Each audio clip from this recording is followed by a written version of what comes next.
So last year I spoke with you after surgery that summer for a total left hip replacement. And the year before that, I spoke with you a little bit about my mother who had a stroke. And because she'd had a stroke, I felt like I was able finally to talk a little bit more publicly about some of the difficulties being in relationship with someone who struggles with any kind of mental illness. And spoke about the fact that we had been estranged for several years. So last high holidays, healing, feeling strong, and come to Simchat Torah, and I get a call from my aunt that my mother died, Erev Simchat Torah. As I said earlier today, my father died almost 20 years ago on Erev Pesach, so not to be outdone, my mother died on Erev rejoicing with the Torah. So this is her yahrzeit time. So I was, because of the relationship I had with my mother, a very difficult relationship, I was completely unprepared for the freight train of grief that slammed into my life and my soul and took me down for 3 days. I don't think my daughter had ever seen me in that state and didn't quite know what to do. It was that bad. And I was completely shocked. I thought I'd done all the grieving because we had been apart for so long. But in talking with other people who have had this experience, the way I get my head and heart around it is that that other person was in the way of my longing and yearning for my mom, for the mother I adored, the mother who anchored me in time and space, who cuddled me and petted me, encouraged me and tickled me and laughed with me. This other person and the relationship that we couldn't have was in the way of the love and the longing I felt for mom, for mommy. And so I was completely unprepared for the grief. And I thought about longing and why is it that we have such a hard time with longing and yearning, and what is that about, our fear of it? And of course it's because we're afraid we're going to be hurt again. We've all been hurt. And so we become afraid of vulnerability. But for those of us who've experienced trauma, it's a little different. For those of us who have dealt with trauma, there are very classic reactions to a triggering event. Dissociation, hyperarousal, isolation, avoidance, and shame as one lovely package, and a repetition of the traumatic circumstances. I have been wanting to learn more about trauma and about how we handle it and cope with it and heal from it, because I told you 2 years ago that forgiveness was not the model for me. Forgiveness was not the paradigm for me in the relationship with my mother, because she'd do it again if she had the opportunity. Instead, it was about healing. And how can we take those things that hurt and turn them into some kind of empathy through healing? And so I saw the new book by Rabbi Tirza Firestone, who's an incredible teacher and lecturer and writer. And Rabbi Tirza Firestone's new book is Wounds into Wisdom, Healing Intergenerational Jewish Trauma. She will be at the Malibu Jewish Center November 9th for a Havdalah event. So we've made flyers. If there aren't any left, we will be sending you an e-blast with this information. So I hope that you'll come hear her lecture on this work, this really important work, on Saturday night, November 9th, as a Havdalah event with the Malibu Synagogue. We are co-sponsoring that event. And what her book is really about is she asks the question, how do we transform our traumas into consciousness, wisdom, and moral leadership? That's right up my alley. And she writes in her book, signals from limbic brain, the alarm brain, bypass normal mediating centers that evaluate and judge our situation. And the flight, fight, freeze instinct kicks in and puts us in a highly triggered state. So one of the ways we can know we're coming out of real pain and real trauma is when we're triggered by something that's really a fairly normal everyday exchange. For instance, when Judy, as I'm leaving the house, says, drive carefully. And I'm like, no, I'm not going to drive carefully. What? Drive carefully? I'm going to drive 80 miles an hour down Palisades. Of course I'm going to drive carefully. Indication one might be coming out of something other than what just happened. Because what she means is, I care about you, and I want you to get somewhere safely. I love you. But that's not what we hear when we're in a triggered state. All we hear is, what, I'm not normally a good driver? Normally I'm an uncareful driver? I'm a completely on purpose reckless driver is what you're saying. That's not what she's saying. But that's how we can feel when we're in a state like that. And Tirza Firestone writes, as an unchecked residue of trauma, that's what we call hyperarousal, what you just saw a demonstration of. Hyperarousal can take a serious toll on the nervous system, spelling adrenal exhaustion, insomnia, extreme moodiness, and difficulty simply taking life in. When high stress becomes a way of life, not only do our stress hormones stay elevated, but neural pathways that tell us the world is unsafe get reinforced, thereby training us to stay in high arousal. Our capacity to relax and take in simple pleasures becomes strained, and we are more likely to become activated by everyday stresses, especially ones that recall our original trauma. When we're in that state, we can't even take in the very things that help mitigate that state. These are typical responses that she's talking about to trauma. And so we each have to be really good at noticing what's happening for us. But it's not only individuals who suffer these kinds of reactivity around trauma. Rabbi, I keep calling her Rabbi. It's a compliment, I tried to say earlier. Dr. Rachel Yehuda is a professor of psychiatry and neuroscience and the director of the Traumatic Stress Studies Division of Mount Sinai School of Medicine. She studies the epigenetics of trauma and how we inherit it from generations before us. She writes, we found, and this was very surprising to us, that Holocaust offspring had the same neuroendocrine or hormonal abnormalities that we were viewing in Holocaust survivors and persons with post-traumatic stress disorder. So what they're finding, both Dr. Yehuda and Rabbi Firestone, what they're looking at are the ways that we inherit a certain amount of trauma as a society, as a collective. We Jews have quite a history that would lend itself to communicating some trauma. Most recently, of course, the devastation of the Shoah, of the Holocaust. There's one researcher who does this work who suggests that as Americans, we've inherited trauma by the founding of our nation being on the genocide of Native Americans and the suffering and torture of African American slavery. So what that means is we as Jews and we as Jewish Americans, we have a certain amount of collective inherited trauma. If you think the reaction that we have as a Jewish community around the conversation regarding Israel, if you think that's normal, it's not.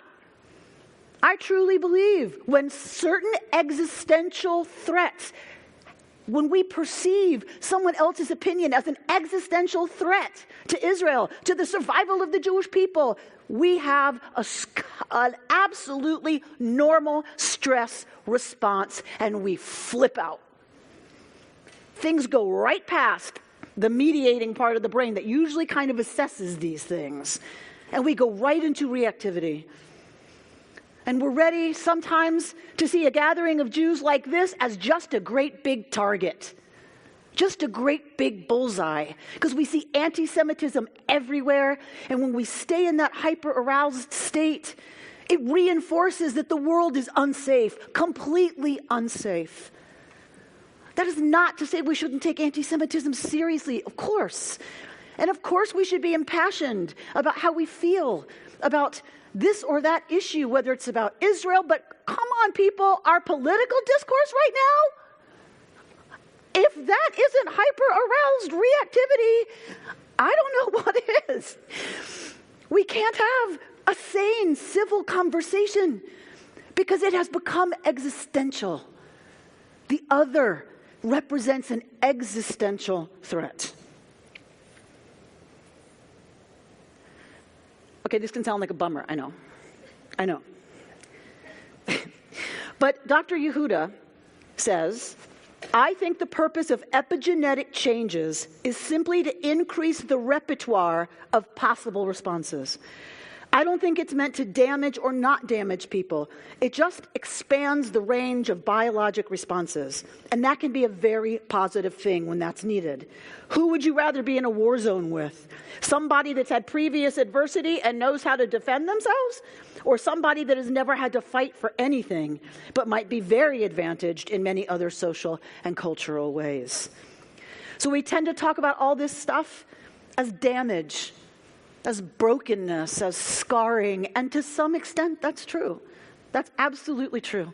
But the same epigenetic changes, the same chemistry that gets impacted by trauma and inherited trauma also responds to treatment, responds to a loving witness who's ready to hold our experience with us, who's ready to understand who we are, who's ready to hold us in whatever's going on for us. And just having the information is empowering and not disempowering. Dr. Yehuda gives an example of this. She says there was one time in one of the Holocaust groups, one of the women was talking about something stressful that had happened at work. It was in a group psychotherapy session, and it was a terrible story. But then she stopped, and she said, I remembered that Dr. Yehuda said I have poor shock absorbers, and so I should just let it pass. Because my biology is going to have extreme responses before it calms down. And then I did. And it really worked. And Dr. Yehuda writes, I didn't say that. I wasn't that clever. But what was so interesting was how she had internalized the information that her stress system was more responsive and had used it to actually calm down all by herself in response to a stressful situation. So I pointed out that, of course, because it had nothing to do with me, it was the power of having the information. We can just notice when we're having a conversation and it starts to feel super wonky or super charged. We can just notice, okay, I'm getting triggered. Something about this person's worldview is making me nuts. And we can calm down. We have to take responsibility as a community for the tone and tenor of our conversations right now. We have to take responsibility for the ways that we get all reactive and start coming at each other, because it's tearing the American community apart. It's tearing our institutions apart. It can tear the Jewish people apart. I'm studying at the Hartman Institute, and one of the things that Doniel Hartman said to us is he said, I want us talking, us Israeli Jews and American Jews, because it cannot happen on our watch that American Jews and Israeli Jews walk away from each other. It cannot happen on our watch. Well, I want to say the same thing to us. We cannot walk away from each other. Not on our watch. Whatever it is that's the issue, whatever it is that's getting us all reactive and crazy, it's okay to be crazy. We're human. That's how we're built. That's how we're designed. As long as we take seriously the responsibility for our own healing and for our own reactivity. And that means we also have to be in touch with our yearning and our longing to be close to each other. Because that's one of the things that heals us. That we know that from all the research. So if we can be vulnerable, if we can risk being hurt, to tell somebody, I need you. For me to calm down enough to say to Eliana, I only snapped at you because you scared me. And I love you. And I don't want anything to happen to you. If we can just own it when it happens. if we can just let each other in, if we can allow ourselves to need each other, I think we can contribute to the healing of our society. Rabbi Firestone writes, all over the world, cultures and groups are being dislocated by war, poverty, and climatic changes, and fresh wounds are being incurred daily to refugees, religious groups, indigenous tribes, and entire ethnicities. The more we understand the ways in which trauma works, and the deeper our compassion for the plight of those who suffer, including our ancestors and our own selves, the more we have to offer our world.